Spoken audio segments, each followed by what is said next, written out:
नमस्ते दोस्तों, आप सबका स्वागत है आपके अपने YouTube channel world of trade and finance में।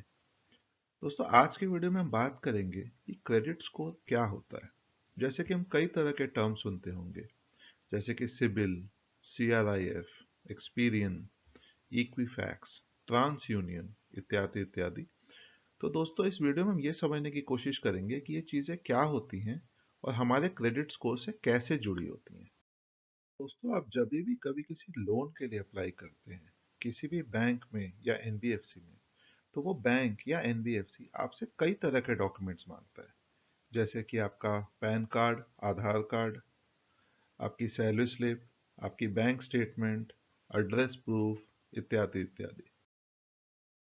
लेकिन एक और बहुत ज़रूरी चीज़ है दोस्तों, जो बैंक और एनबीएफसी चेक करती हैं, वो है आपकी क्रेडिट हिस्ट्री। जी हाँ दोस्तों, बैंक ये जानना चाहती है कि क्या वो आपका लोन या क्रेडिट कार्ड दे सकती है। इसके लिए वो ये चेक करना चाहती है कि अगर आपने पहले कोई लोन लिया है या पहले कोई भी क्रेडिट कार्ड लिया है, तो आपने उसके साथ कैसा ट्रीटमेंट किया है। मतलब कि अगर आपने कोई लोन लिया है, तो क्या आपने उसकी पेमेंट्स टाइमली की हैं और समय पर उस लोन को ख़त्म किया है, या अगर आपने कोई क्रेडिट कार्ड लिया है, तो उस क्रेडिट कार्ड को आपने सही से यूज़ किया है और टाइमली पेमेंट्स की हैं। तो दोस्तों, ये समझने की कोशिश करते हैं कि जो क्रेडिट स्कोर डेटा है ये आता कैसे है।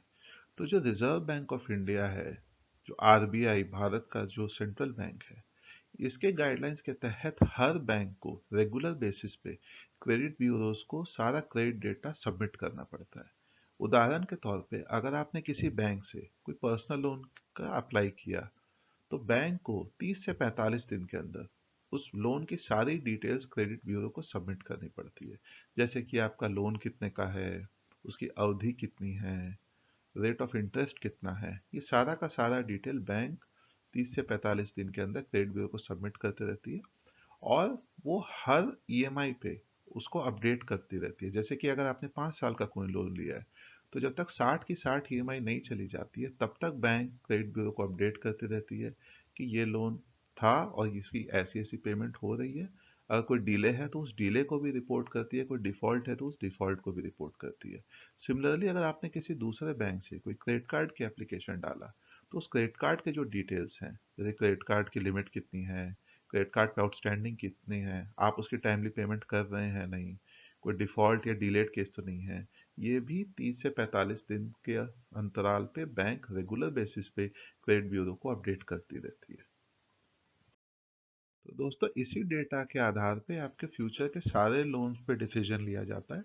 जैसे कि अगर आपने किसी बैंक से लोन के लिए अप्लाई किया, तो वो बैंक क्या करती है, आपके पैन के बेस पे आपके जो क्रेडिट ब्यूरो है, वहाँ से आपका क्रेडिट स्कोर निकालती है।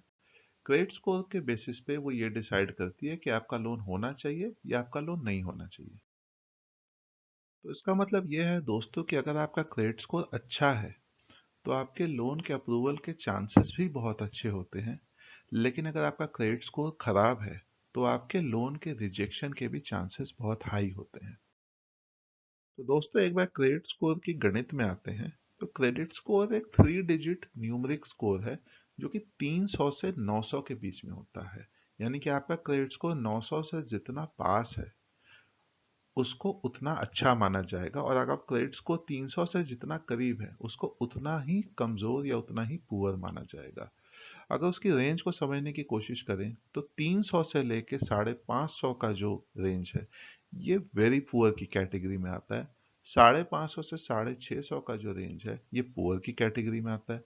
650 से 700 फेयर कैटेगरी में आता है। 700 से 750 का जो रेंज है, वो गुड कैटेगरी में आता है। और 750 से जो 900 का रेंज है, ये एक्सीलेंट कैटेगरी में आता है। तो आपको हमेशा कोशिश करनी चाहिए कि आपका सिबिल 750 से ऊपर रहे, या वर्स्ट के सिचुएशन में भी 700 से ऊपर तो रहे ही रहे।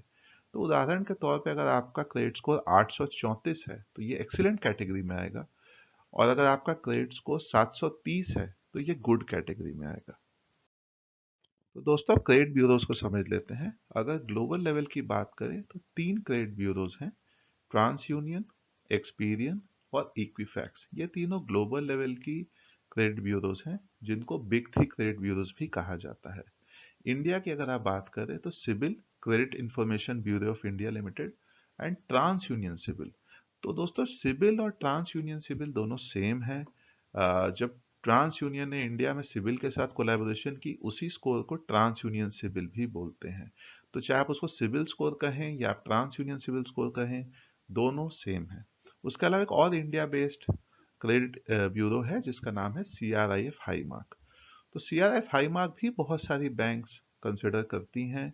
तो अगर आप इंडिया में कोई भी लोन के लिए अप्लाई करते हैं तो इन चारों में से कोई एक क्रेडिट स्कोर चेक किया जाता है, एक्सपीरियन, इक्विफैक्स, ट्रांस यूनियन या फिर CRIF हाई मार्क।